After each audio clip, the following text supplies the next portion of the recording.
బండి భగీరథ్పై నమోదైన POCSO case దర్యాప్తులో పోలీసులు వ్యవహరిస్తున్న తీరు పలు అనుమానాలు, విమర్శలకు దారితీస్తోంది. రిమాండ్లో ఉన్న నిందితుడిని కస్టడీకి కోరుతూ పోలీసులు కోర్టులో పిటిషన్ దాఖలు చేయడంపై మీనామేషాలు లెక్కిస్తున్నారు.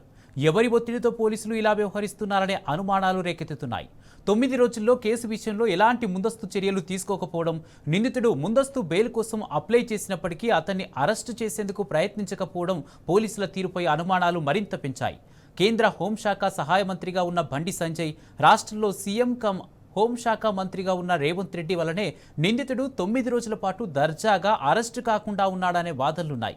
ముందస్తు బెయిల్ పిటిషన్ తిరస్కరణకు గురవడం, అప్పటికే మైనర్ బాలికకు న్యాయం జరిగేందుకు టీ న్యూస్ చేసిన పోరాటంతో పెరిగిన ఒత్తిడి కారణంగా భగీరథ్ అరెస్ట్ అయ్యాడు. అయితే నిందితుడికి 14 రోజుల రిమాండ్ విధించినప్పటికీ పోలీసులు మాత్రం ఆ తర్వాత కూడా కస్టడీ పిటిషన్ విషయంలో జాప్యం చేస్తున్నారు. అత్యంత సున్నితమైన అంశంలో వేగంగా స్పందించాల్సిన పోలీసులు నామమాత్రపు చర్యలు కూడా తీసుకున్నట్లు కనిపించడం లేదు. పోలీసులు త్వరలోనే కస్టడీ పిటిషన్ దాఖలు చేస్తారని అధికారిక వర్గాలు చెప్తున్నప్పటికీ ఈలోపు జరుగుతున్న కాలయాపన కేసు దర్యాప్తును నీరుగార్చేలా ఉందనే ఆరోపణలు వ్యక్తమవుతున్నాయి.